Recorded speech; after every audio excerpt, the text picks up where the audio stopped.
Bismillahirrahmanirrahim. Assalamualaikum warahmatullahi wabarakatuh.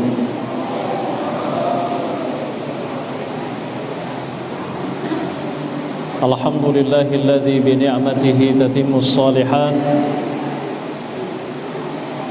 Wassalatu wassalamu ala nabiyil karim Muhammadin khatamil anbiya'i wa imamil mursalin wa ala alihi wa sahabatihi wa man sara ala nahjihi ila yaumiddin. Amma ba'du. Alhamdulillah wa syukurulillah, Bapak Ibu para jamaah maghrib yang dimuliakan oleh Allah Subhanahu wa taala. Alhamdulillah, malam ini kembali kita diberi kesempatan oleh Allah untuk melanjutkan pengajian kita. Dan insyaallah materi kita malam ini adalah materi khusus terkait dengan bagaimana bela negara itu di dalam Islam. Ini momentum karena insyaallah besok tanggal 17 Agustus ya, tentu tanggal 17 Agustus itu adalah hari yang sangat bersejarah ya bagi bangsa ini, sehingga kemudian juga sangat berharga bagi kita semua sebagai anak bangsa. Walaupun sebenarnya kita ini bukan generasi pejuang, tapi generasi penikmat. Ya, kita ini yang hidup sekarang ini, kadang kita tidak pernah berpikir selama 300 tahun kita dijajah itu berapa orang yang mati. Banyak sekali itu pasti. Ya, bisa dibayangkan. Ya, 10 saja orang mati per hari demi untuk mempertahankan ya negara ini, kali 300 tahun itu berapa itu? Wih, tidak bisa dihitung jumlahnya. Ya. Dan mereka para pahlawan itu berjuang itu lillahi ta'ala. Mereka berjuang tanpa pamrih. Ya. Mereka banyak yang tidak digaji, tapi mereka itu rela berkorban. Dan yang dikorbankan itu tidak main-main. Harta, jiwa, raganya semuanya dikorbankan demi untuk membela tanah air ini. Perjuangan mereka itu tidak sia-sia, karena 76 tahun yang lalu bangsa ini sudah menyatakan akan kemerdekaannya. Dan itulah yang kita nikmati sekarang sebagai generasi penikmat. Apa yang kita harus lakukan?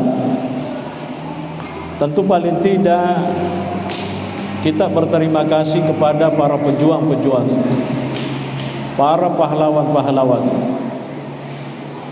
Ya, Nabi SAW itu dalam salah satu hadisnya mengatakan, "Man lam yashkurin nasa, lam yashkurillah." Siapa yang tidak berterima kasih kepada sesama, ya tentu saja dia tidak berterima kasih kepada Allah Subhanahu wa taala. Tode ini sengimat terima kasih daripada rupa tahu. Jangan harap orang itu bisa berterima kasih kepada Allah. Tidak mungkin. Ya, boro-boro dia mau berterima kasih kepada Allah, sesama makhluk saja dia tidak tahu. Inilah ajaran agama, ya, sebagai satu bentuk penghormatan kepada para pahlawan-pahlawan itu, para pejuang-pejuang itu. Ya, ini yang pertama. Yang kedua, mereka melakukan semua bentuk perjuangan itu karena ya demi untuk mempertahankan harga diri, ya, mempertahankan harga diri, mempertahankan jati diri, ya, mempertahankan nilai-nilai kemanusiaan, nilai-nilai keadilan dan seterusnya. Ya. Dan itu di dalam bahasa agama bagian daripada jihad. Bahkan kata Nabi SAW, orang yang meninggal dan orang yang meninggal mati membela hartanya juga adalah mati syahid. Man qutila duna dinihi fahuwa syahidun, wa man qutila duna malihi fahuwa syahidun, wa man qutila duna irdihi, kata Nabi, fahuwa syahid. Dianggap sebagai syahid. Jadi para pejuang-pejuang itu insya Allah masuk dalam kategori syuhada, karena paling tidak mereka berjuang demi untuk membela harga dirinya sebagai manusia, makhluk yang dimuliakan oleh Allah Subhanahu wa taala. Rasulullah sallallahu alaihi wasallam itu sebenarnya diutus oleh Allah itu salah satunya adalah untuk membebaskan manusia dari perbudakan sesama manusia. Ya. Ya, min ibadatin nasi ila ibadatillah. Ya, diperbudak oleh manusia. Ya, itu salah satu misi dakwanya Nabi. Ya, adalah untuk membebaskan manusia itu dari belenggu sesamanya, diperbudak oleh sesama. Ya. Inilah salah satu misi dakwah Nabi. Dan Nabi Masya Allah, ya, tidak terlalu lama dia berhasil, ya, membebaskan manusia dari bentuk berbagai macam perbudakan. Ya. Dan manusia itu bisa menjalani hidupnya, ya, ubudiyahnya semata-mata hanya kepada Allah Subhanahu wa taala. Bagaimana perjuangannya Nabi sallallahu alaihi wasallam di Makkah sungguh luar biasa. 13 tahun Nabi berdakwah, yang diajarkan oleh beliau itu hanya persoalan fokus pada tauhid saja. Masalah tauhid, masalah akidah. Karena akidah, tauhid itu adalah asas. Asas itu artinya dasar. Ya, sesuatu yang dibangun, ya, kuat lemahnya itu sangat ditentukan oleh asasnya, dasarnya. Sama dengan kalau kita membangun rumah, membangun apa, ya, itu sangat ditentukan oleh pondasinya. Dan inilah yang diajarkan oleh Nabi sallallahu alaihi wasallam. Nabi di dalam dakwahnya itu banyak menghadapi masalah, paling tidak gangguan-gangguan dari orang-orang kafir Quraisy, Sampai-sampai Nabi kan harus menyuruh sahabat-sahabatnya untuk meninggalkan kota Mekah. Ya, dia pergi ke Habasyah, meninggalkan kota Mekah menuju Habasyah. Kenapa dia harus meninggalkan kota Mekah menuju Habasyah?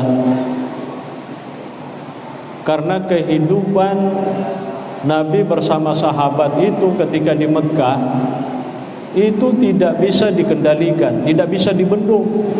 Nabi tidak bisa atau tidak mampu memberikan perlindungan kepada sahabat-sahabat itu, sehingga kemudian dia mengatakan, kamu ke Habasyah, karena di Habasyah itu ada seorang raja yang memerintah dan dia tidak akan menzalimi siapapun yang ada di sana. Ya, padahal iro raja wetue tanya senang. Ya, rajanya Habasyah pada waktu itu bukan Islam. Ya, sekalipun raja itu dalam riwayat pada akhirnya juga masuk Islam, dan bahkan Nabi SAW itu melaksanakan salat gaib ketika raja itu meninggal. Ya,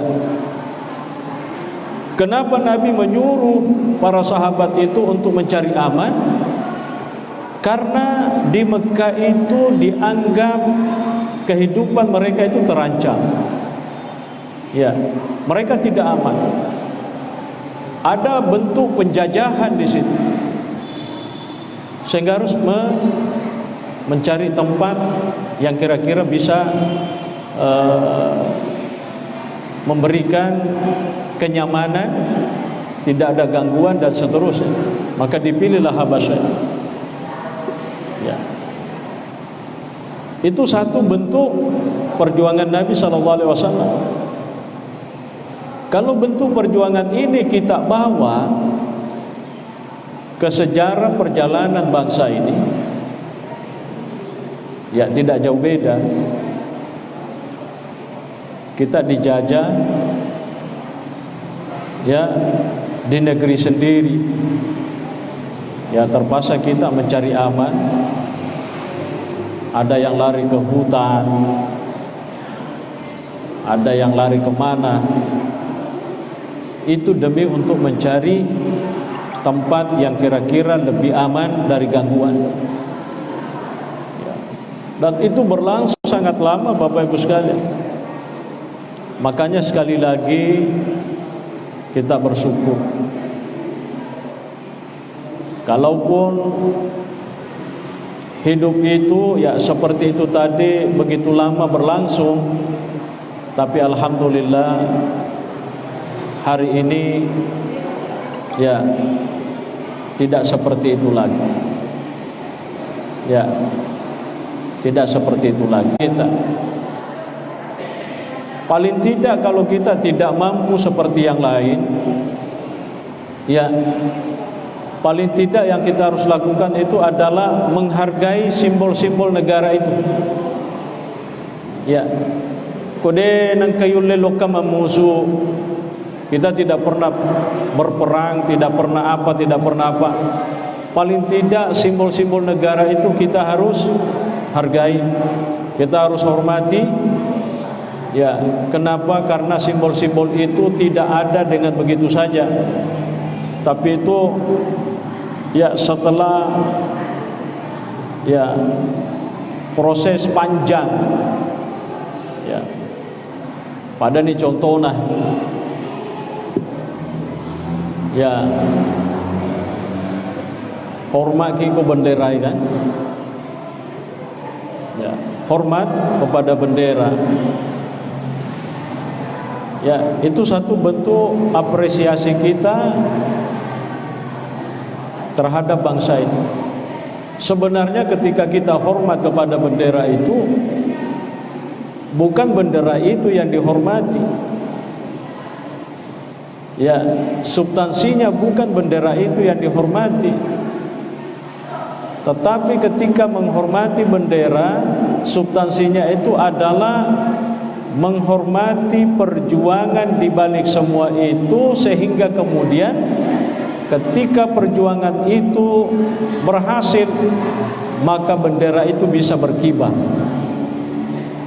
Ya, hero isi tongan-tongan deh hargai. Apa dia itu namanya bawa bendera? Ya, jadi itu simbol. Dan itu satu bentuk pembelaan kita terhadap negara ini. Ketika kita hormat pada bendera, ya. Dan tidak ada kaitannya hormat terhadap bendera itu dengan akidah. Tidak ada kaitannya. Dalam arti akidah yang kita maksud di sini adalah bisa mengurangi nilai-nilai keimanan kita kepada Allah. Tidak ada hubungannya. Ya, misalnya ada orang mengatakan hormat sama bendera itu berarti sama dengan musyrik. Ya kan? Lah apa hubungannya hormat bendera sama dengan musyrik? Ya. Ada orang yang kadang memahami seperti itu, ada oknum yang memahami seperti itu. Dia tidak mau hormat terhadap bendera karena ketika hormat kepada bendera berarti memuliakan sesuatu selain daripada Allah. Ya, apakah memuliakan sesuatu selain daripada Allah musyrik? Hah? Tidaklah. Allah mengajari kita untuk memuliakan orang tua. Allah mengajari kita untuk memuliakan tamu. Allah mengajari kita untuk memuliakan orang yang lebih tua umurnya daripada kita. Allah mengajari kita untuk memuliakan syiar-syiarnya Allah. Wa may yu'azzim sya'airallah. Itu kan. Allah mengajari kita untuk memuliakan Ka'bah. Allah mengajari kita untuk memuliakan Masjidil Haram. Allah menyuruh kita untuk memuliakan Madinah. Jadi bukan berarti bahwa semua bentuk pemuliaan selain daripada Allah itu adalah musyrik. Karena orang yang memuliakan orang tuanya itu berarti dia syirik. Nah, tidak ada ulama yang mengatakan demikian. Itu sama dengan menghormati, menghargai ya bendera itu. Tidak ada konsep menghormati, menghargai bendera itu sama dengan syirik. Apa buktinya Bapak Ibu sekalian? Menghormati bendera bukan sama dengan menyembah bendera. Ya, tidak bisa dianalogikan. Nabi SAW, Bapak Ibu sekalian, di dalam beberapa hadis itu disebutkan ketika beliau hidup di Madinah, setiap kali Nabi SAW itu keluar dari kota Madinah, dia keluar kota ceritanya. Ya, biasanya Nabi kalau keluar kota, dia mungkin mengendarai kuda atau mengendarai onta. Ya, apa yang terjadi setiap Nabi itu keluar meninggalkan kota Madinah, keluar kota ya. Setiap Nabi kembali dari perjalanannya, itu disebutkan di dalam hadis, kalau Nabi itu sudah pulang, kembali mau masuk ke kota Madinah, ketika Nabi melihat bangunan-bangunan Madinah dari kejauhan, maka Nabi SAW itu pasti menghentikan sejenak kudanya. Napa lepangi cinampo iro aganda sendaro inyarena yarega kumakadaki ontana pake napa lepangi cinampo ontana. Ya ko misalnya Makawi ini na tiro-tiro pole mabelan iro kampung na Madinah nasaba pole sa liwang ko naita ni bangunan na tapa napa lepa cinampo ontana napa lepa cinampo inyarna. Aga Nabi Nabi sallallahu alaihi wasallam dia hormat dulu kepada Madinah. memberikan penghormatan kepada Madinah sejenak, barulah setelah itu dia melanjutkan perjalanannya masuk ke dalam kota Madinah. Itu satu bentuk penghormatan dari Nabi SAW. Engkau Madinah nasi polo, ya, ya kalau dulu Madinah itu kan disebut dengan Yathrib, ya, atau Tuba, ya, Tiba, bukan Tuba, Tiba. Jadi irwasan Madinah riolo ritalla Yathrib, kadar ritalla tu Tiba. Ya, monri Madinah Makkah dan tawi Madinah, ya. Jadi dia hormat. Jadi Nabi SAW itu, ya, setiap dia keluar kota dan kembali masuk ke Madinah pasti menghormati dulu Madinah dengan cara menghentikan sejenak kendaraannya.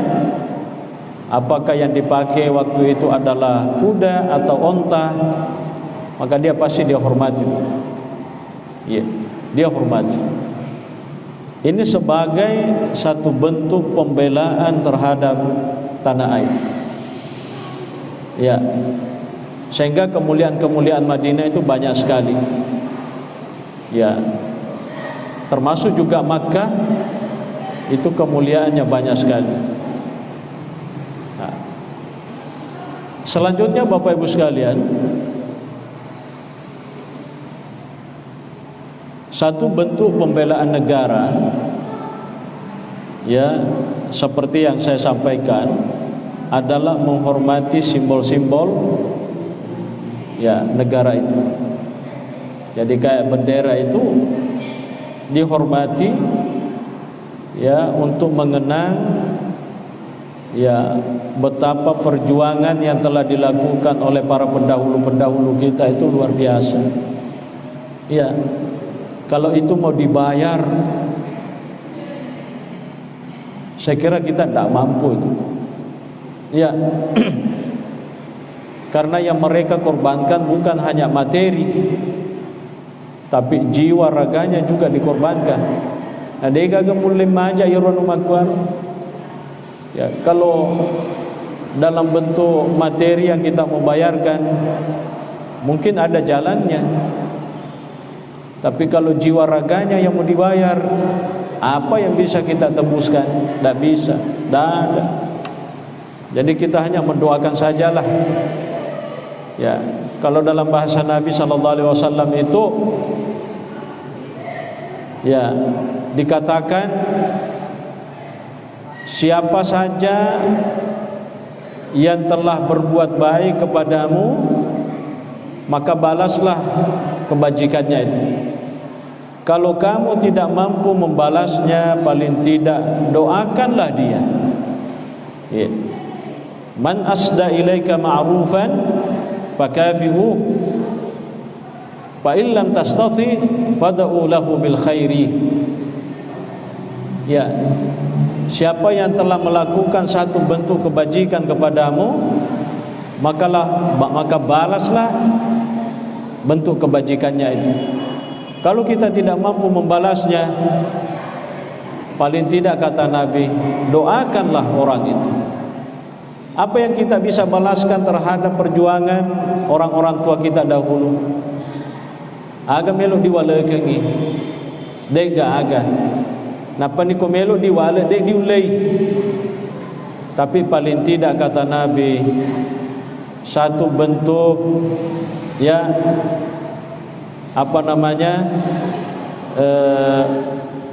terima kasih kita kepada para pejuang-pejuang itu, kita doakan. Kita doakan mereka. Ya, karena dengan perjuangan-perjuangan mereka, ya, bisa kita menikmati hidup seperti sekarang. Itu tidak bisa kita pungkiri. Makanya kemudian Bapak Ibu sekalian, ya, Nabi SAW itu, ya, salah satu atau dari sekian banyak ciri ajaran yang disampaikan, yang diterima dari Allah itu adalah mengajarkan nilai-nilai kemanusiaan. Ya, nilai-nilai ketuhanan, nilai-nilai kemanusiaan, nilai-nilai keadilan, ya, dan nilai-nilai keadaban, nilai-nilai persatuan, ya, nilai-nilai musyawarah dan seterusnya. Itu substansi daripada ajaran agama. Nah, kalau ini konsep kita kaitkan dengan simbol-simbol negara kita, taruhlah misalnya kita bicara tentang Pancasila, ya, Pancasila sebagai dasar negara daripada bangsa ini. 5 silanya, ya, ketuhanan yang Maha Esa, itu adalah konsep agama. Ya, bangsa ini salah satu cita-citanya adalah semua anak bangsanya itu harus meyakini akan adanya Tuhan. Ya, makanya disebutkan di dalam sila pertama sebagai ketuhanan. Sangat-sangat tidak diharapkan kalau ada anak bangsa ini yang tidak percaya tentang adanya Tuhan, karena itu sudah tidak sesuai dengan sila pertama yang mengajarkan tentang posisi bahwa konsepnya bangsata, betuannya, ya, hubungannya sangat luar biasa, konsepnya sangat luar biasa. Ya, sebagai dasar negara mengajarkan tentang bagaimana setiap anak bangsa itu memiliki keyakinan akan, ya, ketuhanan, gitu. Dan itu yang diajarkan juga oleh Nabi sallallahu alaihi wasallam. Sering saya menyampaikan bahwa orang-orang Arab itu, masyarakat jahiliyah itu bukan orang ateis, tapi mereka itu percaya akan adanya Tuhan. Ya, Nabi diutus untuk bagaimana memberikan penjelasan kepada mereka itu tentang bagaimana meyakini Tuhan itu dengan baik dan benar. Ya, mereka sudah punya dasar keyakinan tentang adanya Tuhan. Cuma itu yang mau diluruskan oleh Nabi sallallahu alaihi wasallam. Ya, Pak Mekah pun Allah Ta'ala, ya, seandainya kamu Muhammad bertanya kepada mereka tentang siapa yang menciptakan langit dan bumi ini, maka mereka pasti mengatakan Allah yang menciptakan. Berarti masyarakat Arab jahiliyah yang didakwai oleh Nabi, mereka adalah orang yang percaya akan adanya Tuhan. Ya. Dan tampaknya negara ini tidak memberikan ruang kepada orang yang tidak percaya kepada Tuhan. Apa buktinya?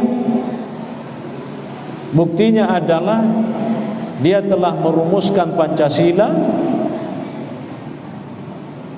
lalu kemudian lahir sila pertama yang menekankan akan pentingnya yang disebut dengan ketuhanan. Itu buktinya. Jadi kalau kita paham, barangkali bangsa ini tidak memberikan ruang kepada siapapun bila orang itu mengingkari adanya Tuhan. Itu yang bisa kita petik. Ya, itu yang menjadi poin pertama, ketuhanan. Nabi juga mengajarkan tentang nilai-nilai kemanusiaan. Ya, di dalam Islam, Bapak Ibu sekalian, Allah Subhanahu wa taala itu memuliakan manusia. Ya. Yang dimuliakan oleh Allah itu adalah manusianya. Sekalipun pada waktu yang sama, yang paling bernilai di sisi Allah adalah takwanya manusianya. Ya, Allah itu mengatakan walaqad karramna bani Adam. Sungguh kami, kata Allah, telah memuliakan anak cucu Adam. Jadi yang dimuliakan oleh Allah itu adalah manusianya. Makanya di dalam Islam itu, Bapak Ibu sekalian, siapapun kita, selama itu adalah manusia, maka kita harus saling memuliakan satu sama lain. Kita harus saling menghormati satu sama lain. Tidak boleh karena adanya perbedaan dalam hal tertentu yang kemudian menjadi alasan untuk kita saling mencederai, saling memusuhi. Karena Allah itu memuliakan manusia. Dan salah satu sunnahnya Allah, sunnatullah, kalau Allah menciptakan manusia itu laki-laki, perempuan, berbangsa-bangsa, bersuku-suku, tujuannya adalah untuk saling mengenal satu sama lain. Ya ayuhan nas, inna khalaqnakum min dzakarin wa unsa wa ja'alnakum syu'uban wa qabaila lita'arafu. Inna akramakum 'indallahi atqakum. Tapi yang paling mulia di sisi Allah itu adalah yang paling takwa. Itu sunnatullah. Allah menciptakan berbagai suku, berbagai bangsa, jenis kelamin. Tujuannya adalah untuk saling mengenal satu sama lain, untuk saling menyempurnakan satu sama lain. Nah sahabat, seandainya dia gagah perbedaan, bisa dipastikan hidup ini tidak akan menarik, Bapak Ibu sekalian. Coba bayangkan seandainya Penguasa Ta'ala na pancaji rupa tawe urane maneng agame lo dipigau na kuburane maneng, tidak ada kehidupan. Ya rega sebaliknya, maka na pancaji Penguasa Ta'ala ya rupa tawe makunray maneng agame lo na pigau. Tidak ada kehidupan, dan dunia ini tidak akan bertahan lama. Kenapa? Karena kalau satu jenis tidak bisa berkembang, tidak bisa beranak pinak, capuk matuk mati, habis, selesai kehidupan. Tapi salah satu hikmahnya kenapa Allah menciptakan laki perempuan, supaya hidup itu berkesinambungan, ada regenerasi. Ya. Ada yang diciptakan oleh Allah yang baik, ada yang diciptakan yang buruk. Ya. Dan itu sudah sunnatullah. Tapi kadek sabak magai, ya, tujuannya adalah liyabluwakum ayyukum ahsanu amala. Karena dunia ini adalah tempat ujian. Tempat ujian, ada penilaian, ya, yang dilihat kualitas di dalam menjalani hidup, ya, kemanusiaan, adil, kemanusiaan yang adil, bukan bentuk kemanusiaan yang tidak adil, tapi kemanusiaan yang adil. Ya, coba itu konsepnya, itu kemanusiaan yang adil. Karena ada satu bentuk kemanusiaan barangkali tidak adil. Ya, kemanusiaan yang adil ya betul-betul adil. Nabi SAW itu sudah memberikan contoh. Ya. Kenapa Rasulullah SAW itu ditegur secara halus oleh Nabi, oleh Allah di dalam Al-Quran? Ya, abasa wa tawalla an ja'ahul a'ma wa ma yudrika la'allahu yazakka aw yadhakkaru fatanfa'uha dzikra. Apa artinya ini ayat? Ini ayat turun kepada Nabi sebagai edukasi kepada Nabi, plus sebagai teguran halus kepada Nabi sallallahu alaihi wasallam. Sabab magai, ya, Nabi itu ketika itu menerima beberapa tamu, dan tamu-tamu yang diterima itu, ya kalau dalam bahasa kita sekarang, orang-orang berada lah kira-kira. Tong kemanang jabatan, kemana pangkatna. Jadi fokus Nabi berdiskusi dengan tamu yang apa istilahnya istimewa itu. Oh, dia cerita. Datang seorang sahabat, dan sahabat itu buta lagi, Abdullah bin Ummi Maktum, datang kepada Nabi sallallahu alaihi wasallam. Matengangi cerita Nabi tak makwe, tapang kate boleh ya sahabat dan Abdullah bin Ummi Maktum. Ya. Waktu cerita Nabi tak, tapi Nabi tak dia bati-bati. Abasa, dia istilahnya memperlihatkan muka yang kurang sedap kira-kira. Kalau dalam bahasa Bugis apa maka ada jangiru atau mage silana. Watawalla, dan Nabi itu berpaling. Dia perhatikan ngiro pangulut Abdullah ibnu Ummi Maktum. Ya, ditegurlah oleh Allah Subhanahu wa taala. Maka dedeno di makuat. Maka caramu pakaraja yero matan remana den repangkana. Mesti pada to caramu pakaraja ye sahabatmu Abdullah bin Ummi Maktum, sekalipun dia adalah orang yang buta. Itulah ajaran agama Bapak Ibu sekalian. Itu yang disebut kemanusiaan yang adil. Jadi kodeyul lemola numakwairo ai silada memang. Inilah nilai-nilai kemanusiaan yang adil, ya, yang dicontohkan oleh Nabi sallallahu alaihi wasallam kepada Pak. Nabi itu kalau jabat tangan, dia melo pelepe itu jarina kucennya tawiru pelepe. Ada nenek-nenek, ini nenek-nenek Yahudi,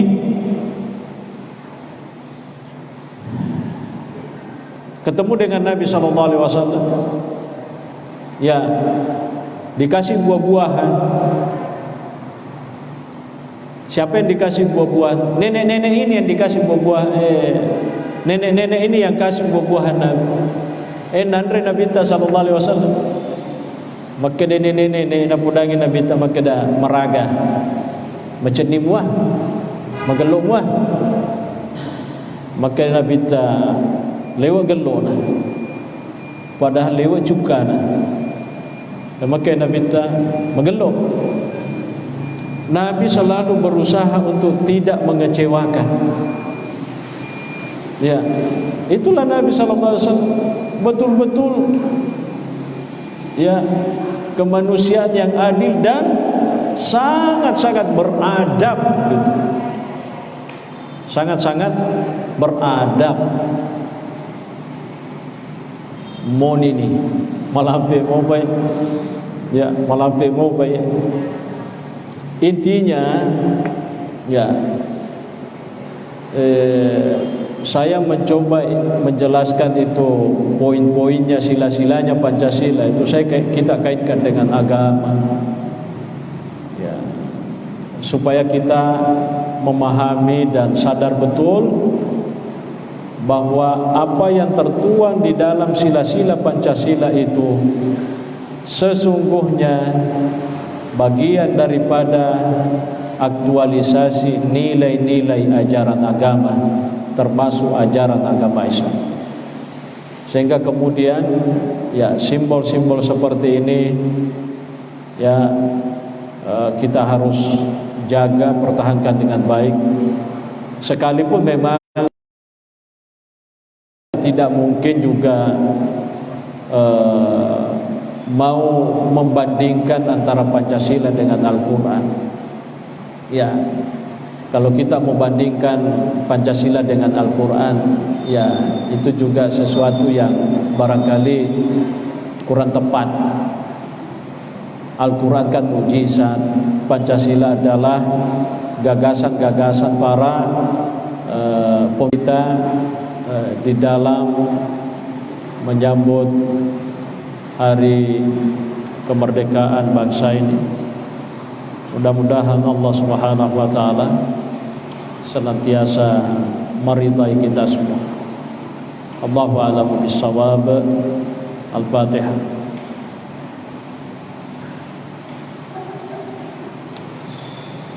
Alhamdulillah rabbil alamin. Assalamualaikum warahmatullahi wabarakatuh. Tidak ada tanya jawab.